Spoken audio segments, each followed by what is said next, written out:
So my name is Eric Forrest. You've known me since I started working for Mesa. But I've grown up ever since I could walk. I was hunting.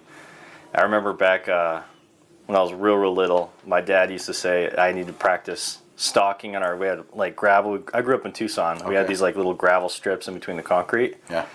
And he's like, "You're too loud. You can't come with me." So I remember every day, like after preschool and stuff, I would go on the little gravel and like practice stalking. Nice. And so that's where I built my skills. And then I'd just go with him all the time. Like vacation for us was hunting trips.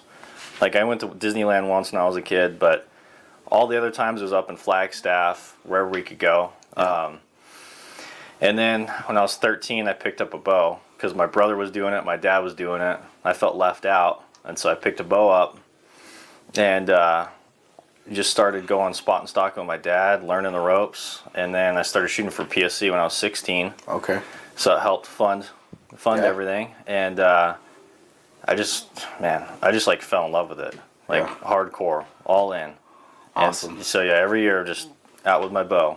And I've just been on that roll ever since. Yeah. So how old are you now? 28. I just turned 28 in January. 28? Yeah. Awesome. January is a good month. It doesn't feel like it, but What day in January? 17th. Okay, I'm the 22nd. Nice. Yeah. Yeah, that's crazy. I just turned 38 though. It's weird. I don't feel 28. No, I feel 38. I feel more like I'm 28. Yeah. You probably feel more like you're 18 or something. Oh yeah. Yeah, I still feel like I'm coming out of high school. Yeah. I wish it was like that back then because I was out hunting all the time. Now I don't have the time for it anymore. So you said 13 years old. You picked up a bow. Mm-hmm. Was it a PSE? What was it? Yeah, it was a PSE. Like PSE Nova or what? What do you remember? What it was? A Bow Madness. A Bow Madness. Yeah. Okay. Just back when they had the single cam version of the Bow Madness. Yeah. But I was lucky because when I was 7, we moved out of the city, which was the best thing for me because I had an older brother who was like 4 years older than me. He was always getting into trouble, dragging me into fights, everything, everything. And so my family moved out of Tucson to Vail. Okay. It's like south of Tucson. Yeah. Right in like on the northern end of the Santa Ritas. Okay. So like my backyard was mountains, like as far as the eye could see. Yeah. And we're all on 5-acre to 10-acre lots. And so where we ended up buying land, my dad had a buddy by the name of Ron Grimes. And we bought in between him and another guy named Danny Hicks. And these two dudes were just straight assassins with bows. I remember Ron had like I can't remember, it was like almost like a 7-year streak or something like that. It was at least 4 years to 7 years where he shot bucks towards the 110s with his bow. He's just a consistent killer. Awesome. Danny is the same way. Yeah. And so growing up between them, I would always, my dad be working late at work. I would just go over to Ron's house and go shoot my bow with him. Yeah. And go bug him and learn from him. I'd go out hunting with him. Yeah. Go bug Danny, pick his brain. So I got a really cool upbringing by being around just killers. Yeah, dudes that knew what they were doing. Yes. And then my dad himself, he's a straight killer. Yeah. Just consistent. So I was really lucky. Yeah. Because then it gave me a good foundation to then, okay, I have all these basics down. Now I need to find what works for me and then maybe think a little bit outside the box and grow upon that. Yeah. So. Awesome. So you started shooting for PSC when you were 16. How did that happen? How did that come about? Ronnie. Okay. Was he working for PSC or he was a bow technician. So all the major guys like the Drury outdoors guys, like anybody major, he was the one to work on their bow. We started it was called the engineering staff. Okay. So because of my dad, he was a mechanical engineer, and then that was the route I was starting to go. They created the staff for us to shoot prototypes and then give our feedback, and so it was cool because I got to go into PSE, go look behind the scenes and how they're making their bows, and give what little input I could that probably wasn't helpful, but it was cool because I go in there, just shoot prototype bows, see everything that they're doing, look how Ron was putting bows together. It was awesome. So then you got that technical background too of like stringing bows, tweaking cams, doing all that stuff, tying peeps, all that sort of stuff that not everyone gets. Yeah, exactly. A lot of guys, you take it to the pro shop and they do all that stuff and get all set up. Yeah. Awesome. Yeah, I don't trust too many people with bow. Yeah. I got like 3 people I trust, and they're all from PSE. So, have you ever shot anything besides PSE? I grew up like this is my bow and I'm shooting it, or I'm sure you've shot other bows, but to where like this is my bow, I'm shooting it, I'm hunting with it, whatever, or has it always been a PSE? It's mainly since I was about 16. It's always been PSE. I grew up on a Bowtech Allegiance because my dad shot Bowtechs for the longest time. Okay. And I killed a few animals with that back when I was real young. Yeah. I have shot other bows because one of the things on the engineering staff is we'd shoot other bows, like Hoyt, just for a comparison. Yeah. And I've always said, I don't know if you, it's kind of stupid, but I don't know if you've ever watched Harry Potter or, so you know how I've seen bits of these. My kids like it and stuff. But. You know how the wands work is like one wand is specific to you. Yeah. I feel like that's the best analogy for bows. Sure. So a lot of bows, PSE is a great company. They're super innovative, but my honest answer is not every single bow is going to fit you. Sure. Like perfect. There's some PSE bows that don't, for me personally, shoot as well as other PSE bows. Yeah. So that's why I always recommend when guys like are asking me what to get, I'm like, just go to a pro shop and shoot a bunch of bows. Yeah. Yep. But PSE does make some nice bows. Yeah. No, for sure.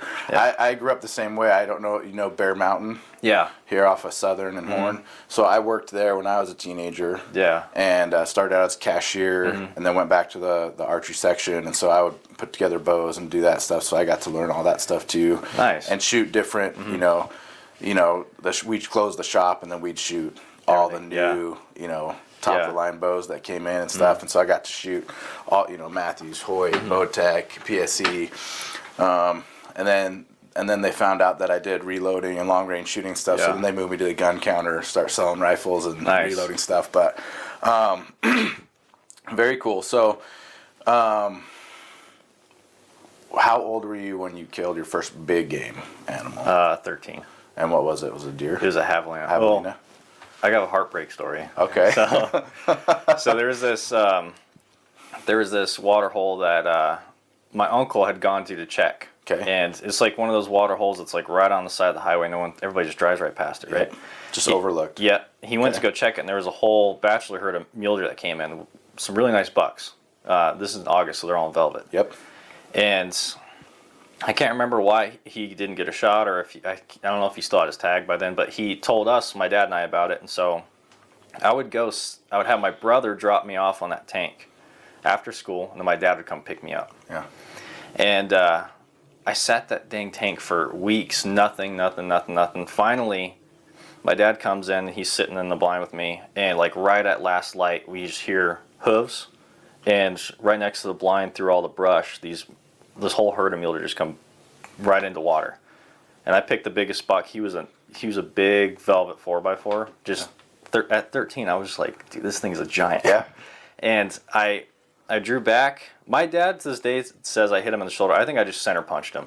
Okay. I just put the pin center mass and shot because I was shaking like a baby deer. Yeah. And anyways, the buck takes off. We trail it. We can never find it. And that was like the biggest heartbreak ever. Like, so your first big game animal probably was that deer. Yeah. So he probably went off and died somewhere. He did, yeah. And then the next January you kill a javelina or something? That fall or something? Yeah, it might have been that fall back when the youth could go. Yeah.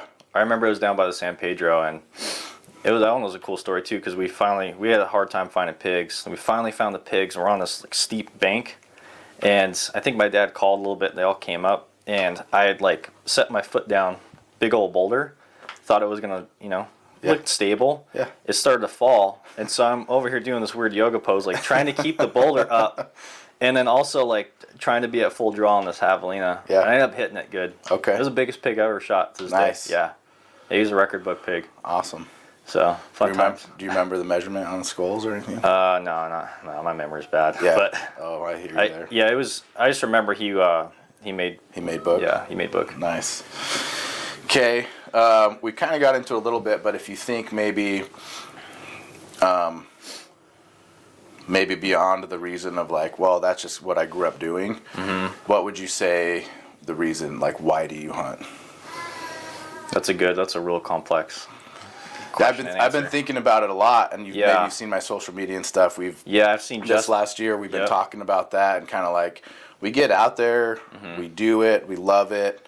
You know, I grew up doing it, same thing like you, but like, okay, if you stop and like, why do you hunt? And I think like you were saying with bows, it's gonna be different for everybody. Yeah, for me, it's an intrinsic thing. It's like a lot of people say it's whatever, it's in my blood or whatever, but I feel like that is what is ingrained in our DNA, is to hunt, whether or not you want to subscribe to that or not.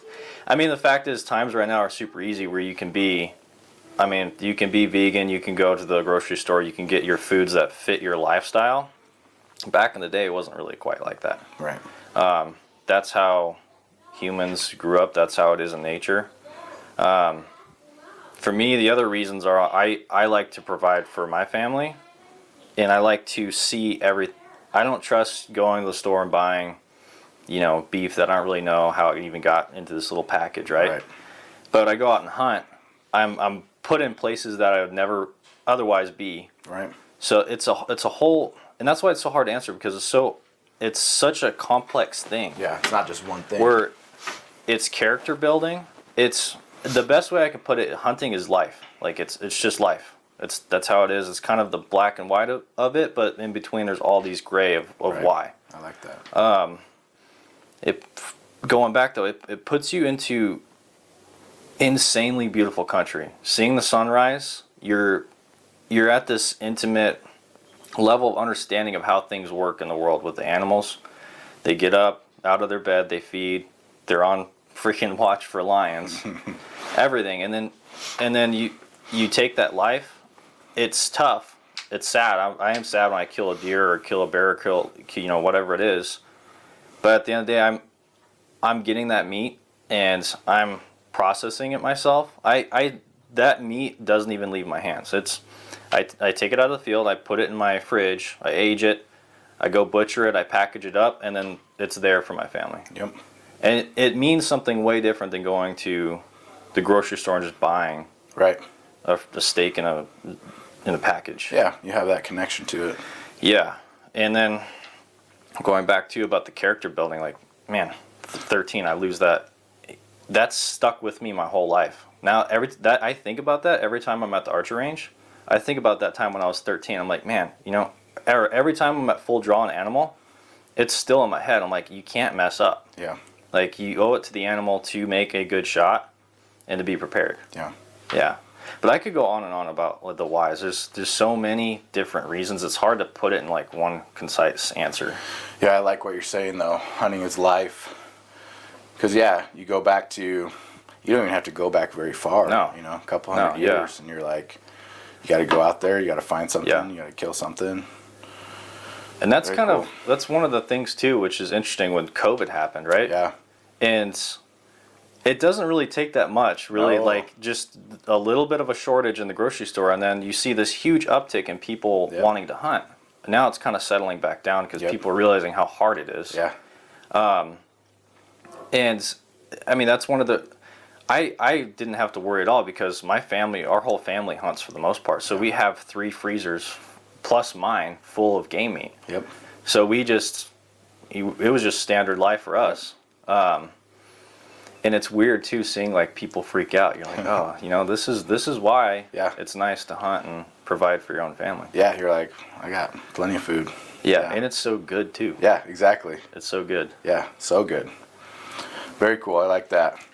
Kind of piggybacking off of that, you started so young and growing up with it, and we talked about just turned 28. Has any of those reasons for why you hunt, or how has that evolved from a young age to now, or has it? Or maybe, like you said, there's so much things, but has that focus at all changed on? It has. Why? A lot of things have changed over time.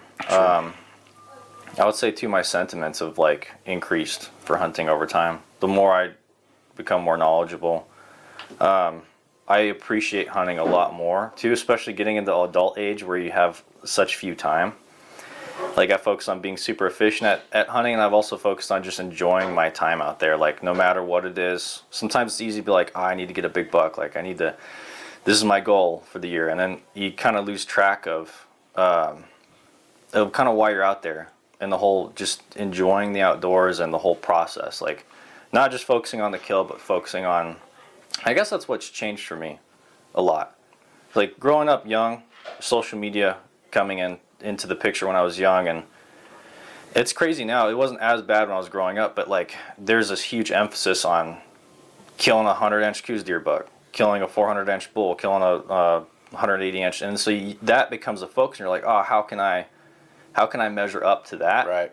And then you lose the whole point of like why you're out there, and just enjoying the whole journey of getting to that kill. So now I've been just focused on like, hey, I'm just gonna enjoy this hunt. Yeah. Like whether or not I come out of the field with an animal, I know every single day I go out, I'm gonna come back with at least a lesson. Even if I go get skunked, I go to a new area and it's like crappy, right? I know, hey, I know that area is not a good place to go. Right. So I'm not coming out empty-handed. Yeah. You still learned. You still had that experience. You still were out there and all that. Yeah, exactly. Awesome. So that's kind of how it's changed a little bit. Okay. I think anyone that follows you, or even me, I would assume I might know the answer to this next question, but I don't know. So, have you killed anything? Well, I think I know that answer. Rifle versus like archery. So why? What about archery? You know, do you like what draws you there? And then, have you hunted? Do you hunt? Do you care to hunt with a rifle? Mm-hmm. I think about this a lot actually, because I have a buddy who I gave him one of my old bows. I kind of wish I never gave it to him, because this was like, it was a Supra, PSE Supra. Okay. I killed so many dang animals with that, and it's such a smooth shooting bow and such a forgiving bow that I gave it to him, and I wish I wouldn't have now. I kind of want to buy it back from him, even though I gave it to him for free. Yeah. This dude, he has not missed an animal with his bow since I got him into hunting archery, which is wild to me. Yeah. And he's so good at it, but he will always go out and he'll rifle hunt too. And so it begs the question to me where I'm like, why am I so stuck on archery hunting? And I'm like, is it the ego thing? Like, where is this coming from? Right. I think at the end of the day, there's something just cool about launching an arrow. I don't know if it goes back to that intrinsic like feeling inside, but when you launch an arrow, it's different than shooting. It's way different than shooting a gun. Yeah. And then too with archery, you have to get close. Like, you know, some guys shoot. I've made some long shots, but still 110 yards is different than 300 yards with, even up to 1,000 with some people shooting rifle. So you're playing this balance of like, is it gonna spook? And like, it's more of a chess game with archery. And I think that's why I like it so much, because me being like a 6'4" dude, it's hard, because I'm like, how do I sneak in to this little coos deer and not get caught? Yeah.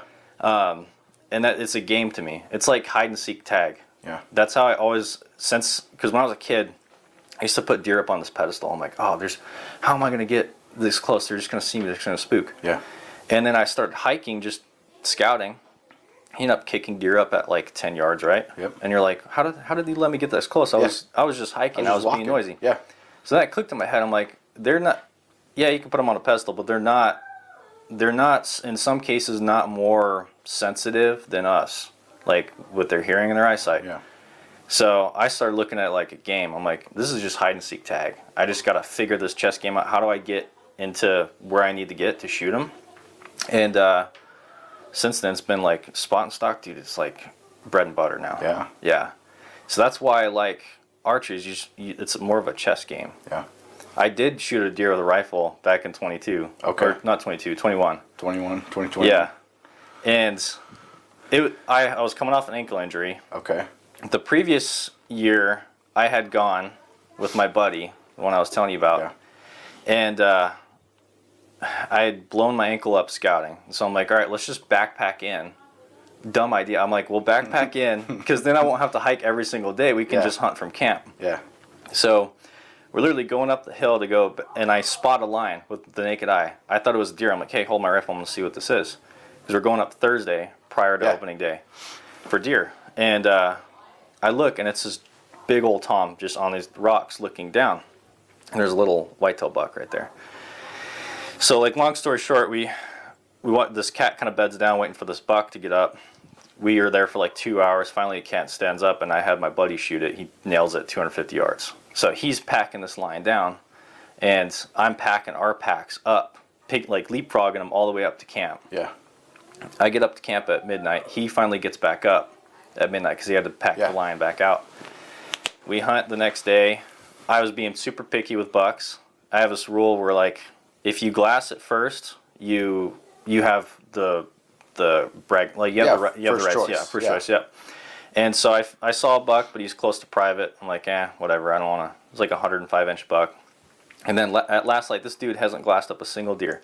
At last light, he sees this 100-inch buck down below camp. And he's like, all right, I'm going to go shoot. I'm like, I haven't even seen a single buck a whole day. And I'm like, whatever, rules are the rules. Yeah. He misses it 4 times and then finally hits it. And then so we got to go another canyon down and go grab it and come back up. And it was too hot, so we had to gather camp up and head back down because it was too hot to keep the meat overnight. Yeah. 130-pound packs going out in the dark all through those ankle breakers. I was going to destroy my ankle again.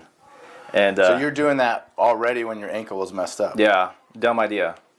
And so that was when I first picked up a rifle in a long time. And then I ended up not shooting. I was super picky, and I ended up killing a buck, I think, later that year. I shot a buck in December off water. And then next year, my ankle's still a little iffy. And so we go back into this new unit I'm hunting, and we glass up a nice buck. And I was like, should I shoot it? And my buddy's like, hey, it's a big buck. And I'm like, I don't know. I end up, he stands up, I miss, and I'm like, I must have yanked it. And so I just resettled, shot, boom, like hammered him. Yeah. It was like, I think just under 500. Okay. And I shot him, I'm like, well, that's done. And I was like, oh, it was exciting for a second, but it was like, it's not to badmouth rifle. It's just not the same. Yeah. Like I made a good shot, but for me, it felt like, because I grew up on rifles, so I can get comfortable when it's uncomfortable, and it's just 500-yard shot's a chip shot. Yeah. Like, not boast, I'm not the best shot, but compared to archery, it's a lot easier. Yeah. So when I shot that buck, I was like, well, I guess I'm done now.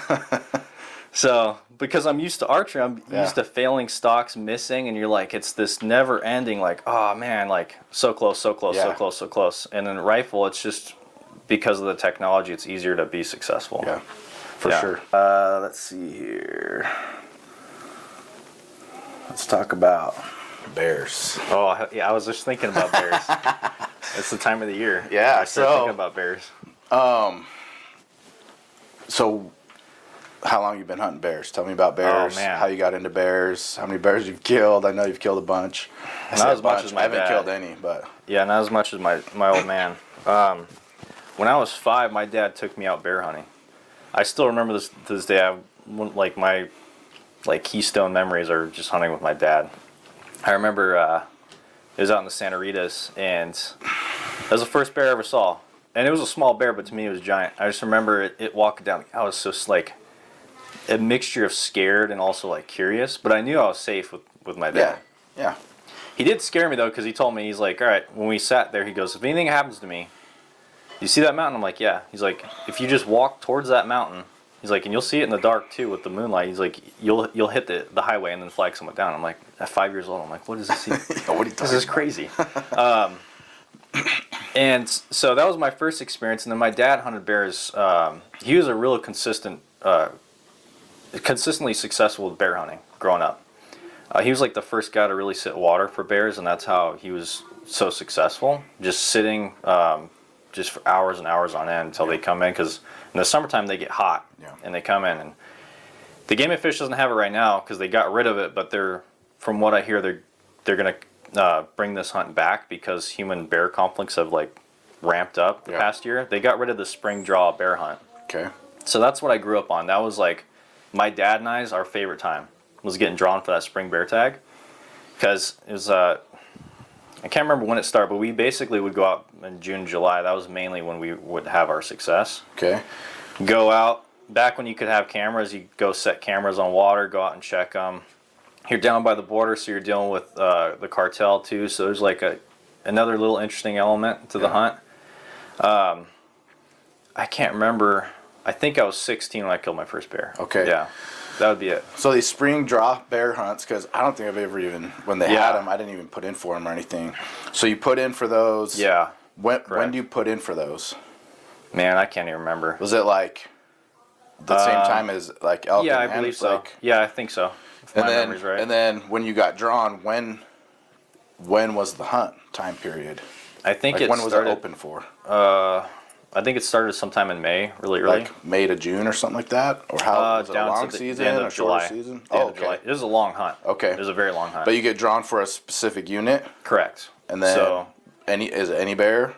Yeah, it's any bear except salad cubs. Salad cubs, yeah. Yeah, they used to do, I believe they did 35 A and B together. Okay. So you could hunt either of those two units. And on 34A, that was a separate hunt. Okay. That was the hunt that I put in for since I was a kid, because it's a hunt, that unit I grew up in. Okay. And there's a lot of bears in 34A, and there's big bears. Yeah.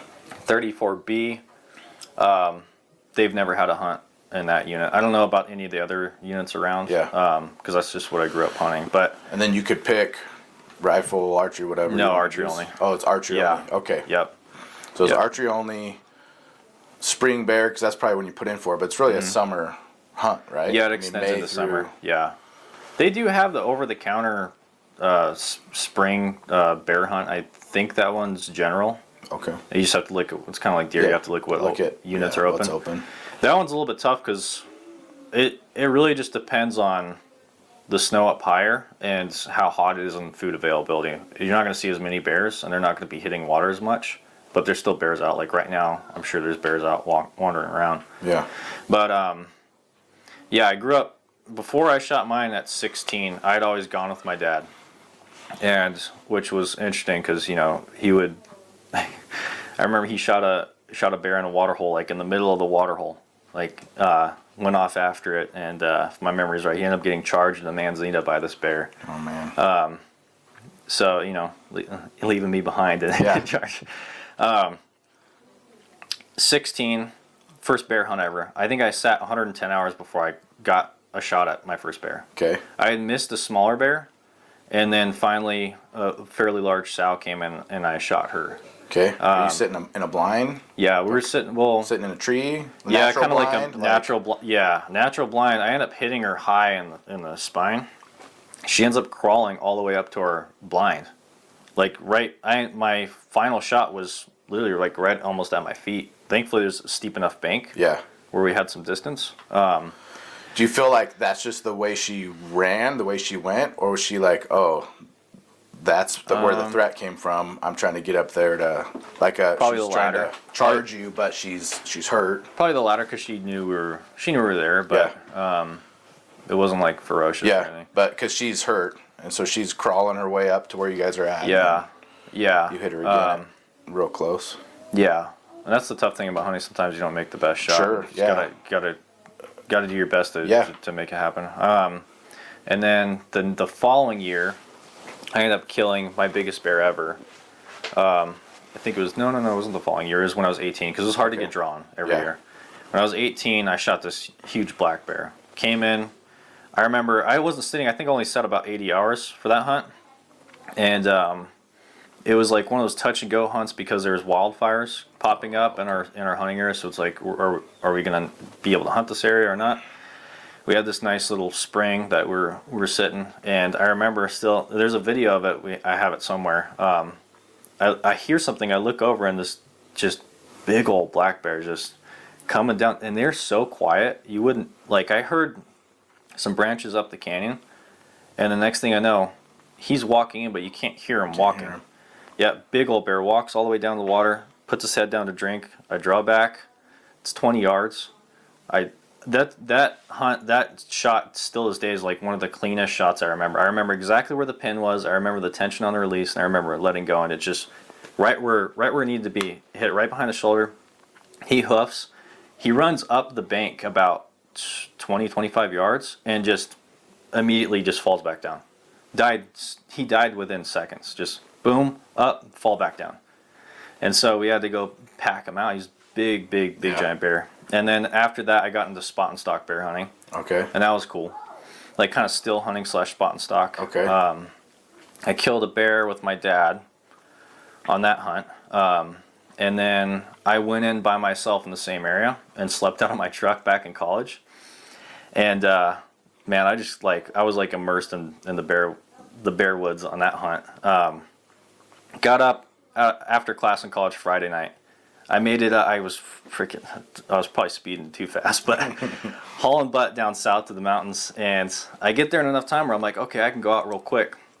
I go out. I'm walking up this trail, and like hear something, kind of see something. I finally come up over this rise, and I'm following a bear up the trail, and it's a smaller cinnamon bear. Yeah. Like blonde or cinnamon bear. And the bear looks at me, and then just keeps walking. And so I'm like, all right, I'm just gonna follow you. And so I follow that bear to another bear. And this is a black bear up in a tree. He gets down, and I think because he's that black color, he looked a little bit bigger. Yeah. And so I drew back, and this bear was super close. And I didn't really account for the downhill too much. Okay. I hit him high. He takes off. The other bear's still there. Didn't want to leave. I had to yell at this bear to get it to go away. Blood trail on this bear, and it's all old growth pines in this canyon, so the light just gets sucked in. Trailing this bear right into this ledge, and it just drops off in this canyon, and you can just hear bears just all over the place in this canyon because there's a good food source there. Yeah. So they're everywhere. I'm like, man, I gotta back out of this. Like, it's not a good idea. And so I back out. I go out and I hunt Saturday. Saw bears, didn't see one I wanted to shoot, and then Sunday, same deal. I'm out in the morning. I have a bear up in the tree, a smaller bear, about the same size as that cinnamon.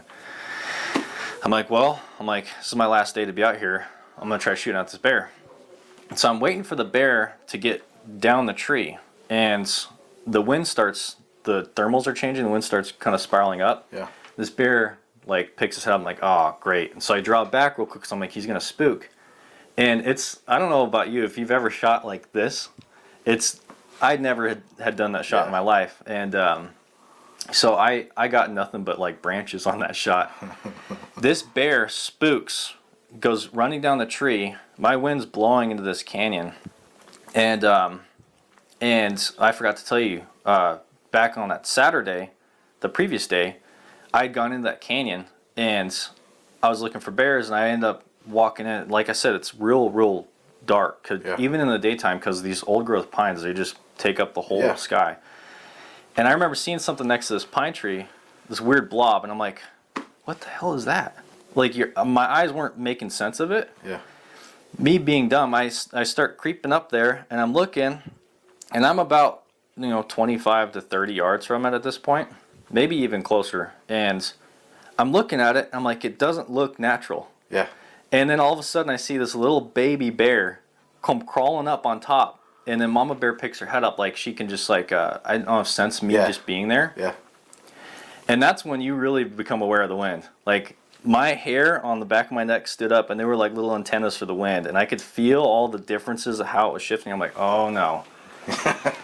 And I was like, this is back when I was younger, and I had borrowed a snub nose 38 from my dad that wouldn't have done anything. Yeah. And it's attached to my pack now. We're super accessible because I'm hiking around, and I end up backing out, and I remember her lifting her head up and like slightly hearing me, and I'm like, dude, if this bear charges me, I'm done.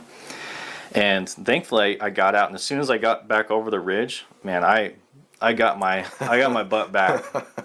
And so Sunday, it's the same little ridge line that separates from the main like saddle area and then that dark canyon. And this bear spooks, and after I shoot him in the tree, he runs down. The next thing I know, there's this sow, which is probably the same sow from the day before, barreling up through the brush at me, just popping her teeth. And I always tell guys, like, especially at work, you have all these like type A, you know, ego guys. I'm like, you all have like a plan in your head for when a bear attacks you. Every guy has it, but when it actually happens, it doesn't exist. Yeah, it's like Mike Tyson's like quote, like everybody has a plan until you get punched in the face. You just turn into this random caveman. And I remember using my bow as a club, and just making noises that I didn't even think I could make. Just swinging at this bear, just like losing my mind, right? Yeah. And thankfully, she could have just completely mauled me. Yeah. But she just like turned around. There's a bunch of raspberry bushes. Turned around and just like went back into the. I'm assuming her cubs were back down there. Yeah. But dude, I was like, man, I'm like, I'm done with this hunt. Like, this is too much. Yeah. And so I'm like, I'm just glad I didn't get mauled. I'm going home. I'm cutting my losses. Yeah. Like, this hunt was horrible. Yeah. And so there's this big ridge that usually catches the morning sun. A bunch of oak trees and junipers up there. And I'm like, I always saw bears feed across it, and they would go from one part of the mountain into that dark canyon. So I'm like, all right, I'm gonna walk up here because I can take that back to the truck. Yeah. And so I started walking over through it, and I saw another sow with cubs. Like, okay, I see the cubs, walk on, get up on top of the ridge, and I'm just like, in my head, I'm like thinking about what I'm going to do during the week at school, because like I'm already done with the hunt in my head. And I like look over, and I see this just blob, and it's like, because the sun's coming in, and you see this like a reddish halo. It's a bear sitting on its butt, just sitting there looking at me, and I'm like, no way. And I'm like, seriously, a bear? And so I'm like, there's no way I'm going to get an arrow knocked. It's going to spook. Yeah. I knock an arrow, and I draw back, and it's still sitting there. I'm like, all right. I put it right in the center of the chest, shot, boom, bear huffs, runs down, just straight down the mountain. And I'm like, dude, that just happened? And so I'm like losing my mind. I'm getting another arrow. I go up there. There's blood everywhere. I get down, bear's piled up. And I'm looking at it, and there's the entry on the back from my arrow on Friday. I'm like, this is the same bear. Yeah. Awesome. I'm like, that's wild. So that was like my best bear story ever for hunting. And that was the second to last bear I shot. The last bear I shot was in 22, the last time they ever did that hunt. Okay. Took me 8 years to draw that 34A tag. Yeah. And by then, they'd gotten rid of the trail cameras. Yep. And so you couldn't use trail cameras as a tool, which is pretty vital in bear hunting, because it's a lot of these canyons you can't see tracks. Yeah. Because it's all rocks. Yeah. So you don't know, are there bears coming in here? You'd be able to tell some bear trails in the mountains, but you don't know what kind of bear it is and what time they're coming in. Right. So I ended up sitting over 300 hours on that hunt, and I didn't see a single bear. The very last day I had to go sit, I went to a new area, and someone had left like an old hunting stand up there, which wasn't super duper safe, but I'm like, oh, I'll use this. Yeah. Climb up in it, got set up. It was raining that day, so it was clear in the morning. It started raining until about 12, and then it stopped. And then I hear, it literally sounded like it was way up on this old mining road, rocks tumble. I'm like, okay. So I'm like, this got to be a bear. It's literally got to be a bear, or it's legals or something. And so I'm getting ready now. I'm like, all right, maybe something might happen. And I look over in the canyon. There's this bear walking up, moving rocks, eating stuff underneath the rock. Yep, stuff, yep. Yeah. Comes up, and I've been sitting 300 hours. I've been like losing my mind, not even seeing barely any deer. This bear is now right below me, and I'm shaking. And I grab my bow like completely wrong. So I'm waiting for this bear, and I draw back. Try not to follow his stand because I don't have a harness or anything. Okay. I draw back, and the bear's like behind there's this boulder, and it's kind of in this little cut. So I don't have a shot, and then finally it steps out, and I'm like, this is the one opening I have. And when I ranged, because I have a Garmin sight, the range finding reticle was like way off. And I'm like, oh man, I have torque on this bow. Oh.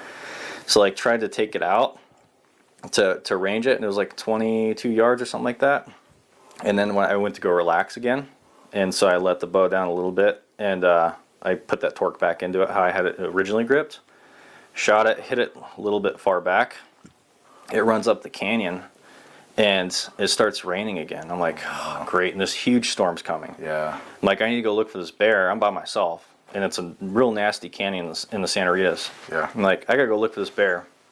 So I get out, following the blood, and thankfully it only went like 45 yards and died. And so I'm like, now I got this bear, and this storm's coming, and I'm trying to get the camera out for pictures, and then it starts lightning and just pouring.